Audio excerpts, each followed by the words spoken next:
দেশ জুড়ে টানা ভারী বৃষ্টিপাতের কারণে সৃষ্ট বন্যা, পাহাড় ধস ও জলাবদ্ধতায় দুর্ভোগে পড়েছে লাখো মানুষ। বিশেষ করে চট্টগ্রাম বিভাগের চট্টগ্রাম, কক্সবাজার, রাঙামাটি, খাগড়াছড়ি ও বান্দরবান জেলায় পরিস্থিতি সবচেয়ে বেশি উদ্বেগজনক। এই পরিস্থিতিতে প্রধানমন্ত্রী সরাসরি নজরদারি করছেন বলে জানিয়েছেন প্রধানমন্ত্রীর কার্যালয়ের মুখপাত্র ও উপদেষ্টা মাহদি আমিন। 11 জুলাই এক সংবাদ সম্মেলনে মাহদি আমিন জানান, প্রধানমন্ত্রী বিভিন্ন টিমের মাধ্যমে সার্বিক পরিস্থিতি পর্যবেক্ষণ করছেন এবং উদ্ধার, ত্রাণ ও পুনর্বাসন এই 3টি ধাপকে সমন্বিতভাবে পরিচালনার নির্দেশ দিয়েছেন।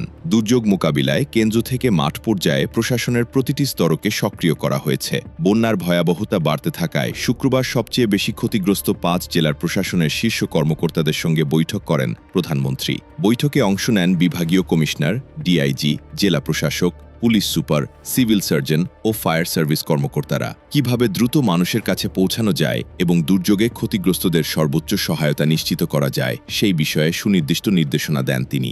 12 জুলাই দেশের সব বিভাগীয় কমিশনারের সঙ্গে বৈঠক করার কথা রয়েছে প্রধানমন্ত্রীর। সেখানে দেশের সামগ্রিক বন্যা পরিস্থিতি পর্যালোচনা করা হবে এবং প্রয়োজনীয় নতুন নির্দেশনা দেওয়া হবে। মাঠ পর্যায়ে উপজেলা নির্বাহী কর্মকর্তা থেকে শুরু করে জেলা প্রশাসক, পুলিশ প্রশাসন, আইনশৃঙ্খলা বাহিনী এবং স্থানীয় প্রশাসনের সবাইকে উদ্ধার কার্যক্রমে সম্পৃক্ত করা হয়েছে। দুর্যোগ মোকাবিলায় সরকারের বিভিন্ন মন্ত্রণালয়ও নিজ নিজ দায়িত্ব পালন করছে। বিদ্যুৎ ব্যবস্থার ক্ষয়ক্ষতি কমাতে এবং দ্রুত সংযোগ পুনরুদ্ধারে বিদ্যুৎ প্রতিমন্ত্রী সরাসরি চট্টগ্রামে অবস্থান করে পরিস্থিতি তদারকি করছেন। স্থানীয় সংসদ সদস্য এবং রাজনৈতিক নেতারাও ক্ষতিগ্রস্ত এলাকাগুলোতে গিয়ে মানুষের পাশে দাঁড়ানোর চেষ্টা করছেন। ইতোমধ্যে ক্ষতিগ্রস্ত মানুষের জন্য জরুরি আর্থিক সহায়তা অনুমোদন করা হয়েছে। সরকারের পক্ষ থেকে 2 কোটির বেশি টাকা দ্রুত বন্যা কবলিত এলাকায় পাঠানো হয়েছে। পাশাপাশি খাদ্য সামগ্রী, বিশুদ্ধ পানি ও অন্যান্য প্রয়োজনীয় ত্রাণ সামগ্রী পৌঁছে দেওয়ার কাজ চলছে। যেসব পরিবার ঘরবাড়ি হারিয়েছে কিংবা অর্থনৈতিকভাবে বড় ধরনের ক্ষতির মুখে পড়েছে তাদের জন্য বিশেষ সহায়তার ব্যবস্থা নেওয়া হচ্ছে।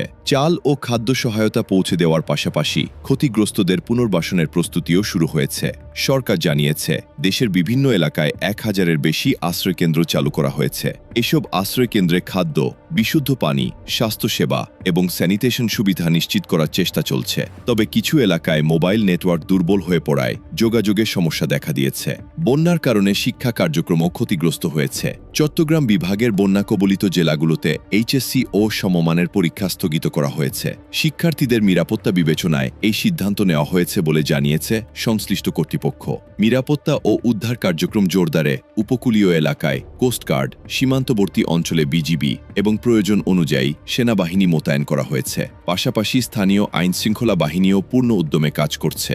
বন্যার তাৎক্ষণিক প্রভাব মোকাবিলার পাশাপাশি দীর্ঘমেয়াদী পুনর্বাসন পরিকল্পনাও হাতে নেওয়া হয়েছে। কৃষি, মৎস্য ও গবাদি পশু খাতে ক্ষতিগ্রস্তদের তালিকা তৈরি করা হচ্ছে। কিভাবে দ্রুত ক্ষতিপূরণ এবং পুনর্বাসন সহায়তা দেওয়া যায় সে বিষয়ে কার্যক্রম শুরু করেছে সরকার। একই সঙ্গে রাজনৈতিক ও সামাজিক সংগঠনগুলোকেও এগিয়ে আসার আহ্বান জানিয়েছেন প্রধানমন্ত্রী। বিএনপি, ছাত্রদল, যুবদল, স্বেচ্ছাসেবক দলসহ বিভিন্ন সংগঠনের নেতাকর্মীরা স্থানীয়ভাবে ত্রাণ ও উদ্ধার কার্যক্রমে অংশ নিচ্ছেন বলে জানানো হয়েছে। প্রাকৃতিক দুর্যোগের এই কঠিন সময়ে সরকারের দাবি, উদ্ধার, ত্রাণ এবং পুনর্বাসন 3টি ক্ষেত্রেই সমন্বিত উদ্যোগ চলছে। বন্যা পরিস্থিতি স্বাভাবিক না হওয়া পর্যন্ত সার্বক্ষণিক নজরদারি অব্যাহত থাকবে। আর এই সংকট মোকাবিলায় সকলকে ঐক্যবদ্ধ হয়ে ক্ষতিগ্রস্ত মানুষের পাশে দাঁড়ানোর আহ্বান জানিয়েছেন প্রধানমন্ত্রী।